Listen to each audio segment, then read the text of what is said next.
It's nothing new, but it's so good to see you.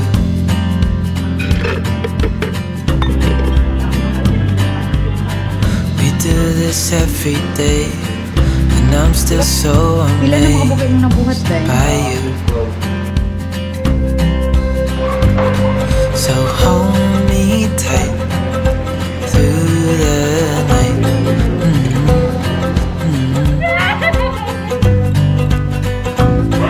It's just us two, me and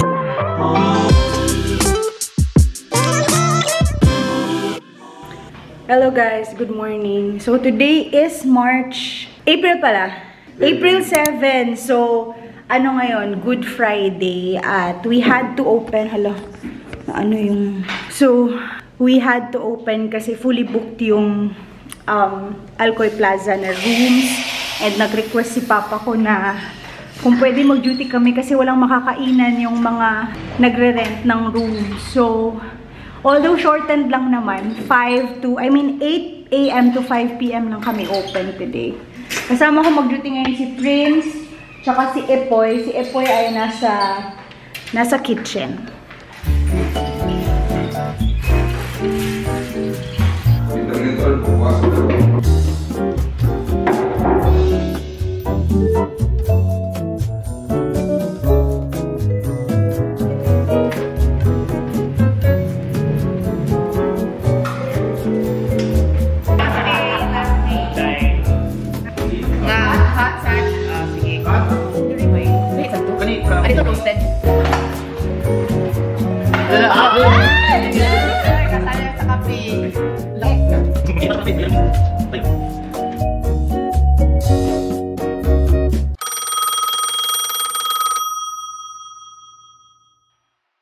Hello guys, allow me to be extra emotional on this video kasi as I am editing this one, I can't help but become emotional dahil sa roller coaster ride na pinagdaanan ko sa Cafe Malaya. Sobrang natatandaan ko pa yung humble beginnings ng Cafe Malaya. It all started with my love for coffee and the desire to create a cozy sanctuary for fellow coffee enthusiasts here in the southern part of Cebu. And little did I know that this journey would require me to wear multiple hats, including that of a barista. And in those early days, our team was small and resources were limited. As a result, I found myself working tirelessly behind the counter, brewing, steaming, and crafting each cup of coffee with love and dedication. The days were long, sobrang nakakapagod, cried countless of times, but a sense of fulfillment kept me going. I embraced the challenge with open arms, for I believed that by immersing myself, I would gain a deeper understanding of the operations. Kasi sa totoo lang, my parents are knowledgeable naman in handling a food and beverage business, but they let me learn things on my own. Whenever we face a shortage of hands, I willingly step in to fill the gaps, donning my apron and diving into the art of espresso making and frap making. As you can see, sobrang nag-enjoy talaga ako sa mga frap. And as the days go by, I grew intimately familiar now with the cafe's operation. I learned the precise grinding techniques, mastered the delicate balance of flavors, and honed my skills in handling people, which is for me the hardest part talaga. But the rewarding part of my roles lay in the connections I forged with our customers. As I personally serve them with their favorite brews, their favorite drinks, I witness their delight and appreciation firsthand talaga. Yung tipong nakikita mo yung smiles nila and words of praise, they were a testament to the quality and care that went into each cup and food we serve. And as time went on, the cafe began to flourish. Our hard work and dedication had paid off as Cafe Malaya became a beloved destination for locals and visitors alike. And with the growth of the cafe came the opportunity to expand our team, allowing me to step back from the daily barista duties. But however, I will forever be grateful for those early days when I toiled tirelessly as they instilled in me a profound understanding of the cafe's heartbeat. Now, as I look upon Cafe Malaya, bustling with life and love, I am filled with a deep sense of pride. Kasi itong journey na to just started with a dream. Oh, ayan si Prince. Hi, Prince! Fueled by, dedication and perseverance. And I cannot believe we are turning 1 in less than a month. Ngayong June 8 na po, mag-1 year na ang Cafe Malaya. Sobrang bilis. And guys, yung story ng Cafe Malaya will always bear the imprints of those early days, lahat ng mga paghihirap. And when I played the role of both owner and the barista, the purchaser, minsan nagluluto din ako, the server, pouring my heart and soul into every cup. It is a testament to the power of passion, perseverance, and trust in the process, proving that sometimes, totoo talaga yung the most fulfilling paths are the ones we create for ourselves. So, to you who is watching this, thank you so much for the support since day 1. The entire Cafe Malaya team are truly grateful for all of you guys. Sana hindi kayong magsawa. So, ayun lang. Tapusin ko na yung speech ko dito. And enjoy the rest of the vlog.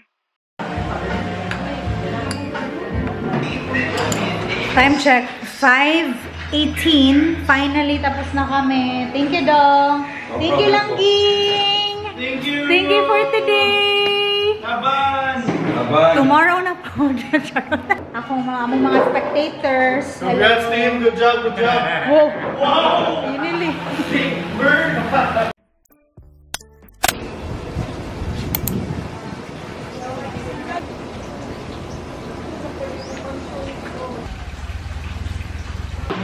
Hi guys! Next day na. So, gumagawa kami ngayon ng lumpia. At mamaya gagawa ko ng spaghetti para sa aking staff sa cafe. Kasi hanggang 5 PM lang din kami today. Tapos ititreat ko sila, tapos maliligo kami sa pool. Akong katabang guys si Annalyn. Si Mama Anes. And then we have Marlon. And my mama. Say hi, Mama. Huh?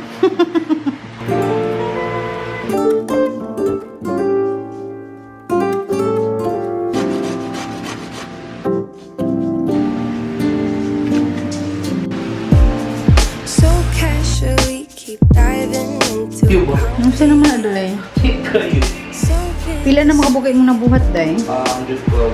112. Keep losing sleep while driving in the backseat. What's left of me? Drowning in feels just like an ocean. Negativity is getting closer. Nagpapakain ng manok. Sometimes everything just gets harder. Feel like it's hard. It's keep getting darker. Even when I'm down in the low, I remember what you were saying. Sometimes all you need is a spark. Maybe just a better kind of bitter. I'm swimming. Spaghetti. To my knees. Keep losing sleep. I'm magic till midnight. Hi guys, nalito po kami sa bahay namin. Hindi po makita ang aking face. Itong t-shirt ko, galing po ito kay Miss Malaya. Ginip niya natin pag kiss party. Guys, bye! Everything just gets harder. Feeling like I'm missing some parts. Days just keep on getting much darker. Even when I'm down in the low, I remember what you were saying. Sometimes all you need is a Babag lang.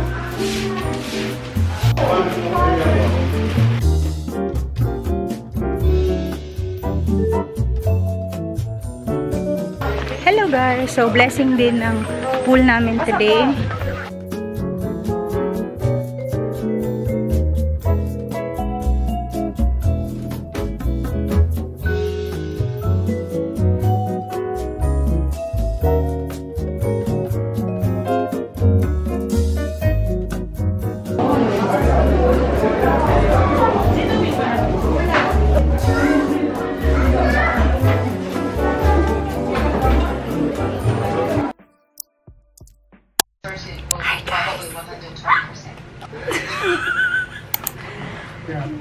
Nandito ako sa bahay namin sa Mabolo.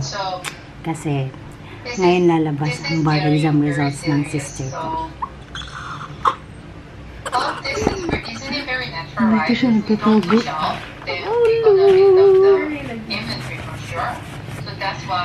Are you excited? Excited na siya. So I bought coffee and carbonara from Easter. The biggest concern that all I had is if we reduce down the filter price down to 8 weeks. 11:39 na po. Wala pa din pong results hanggang ngayon. Ang tagal! Supreme Court.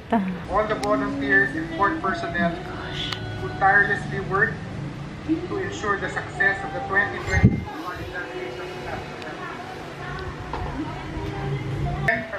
University of the Philippines. Mama, I'm so scared. Christian Clear 750.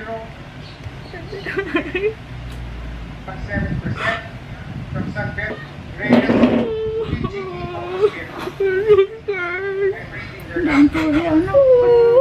Basta.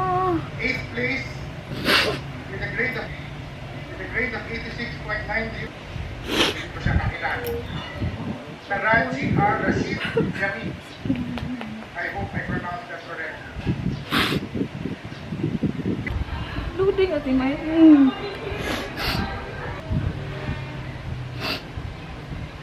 Sardo ko na si Dave. Thank you, Lord! Thank you, Lord! Ano na natin, Dave? Thank you, Lord!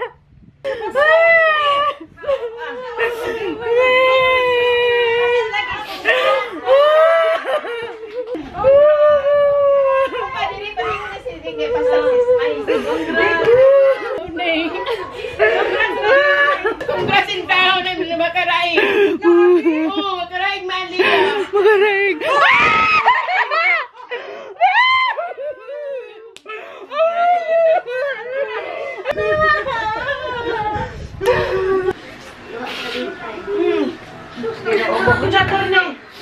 Scared ko.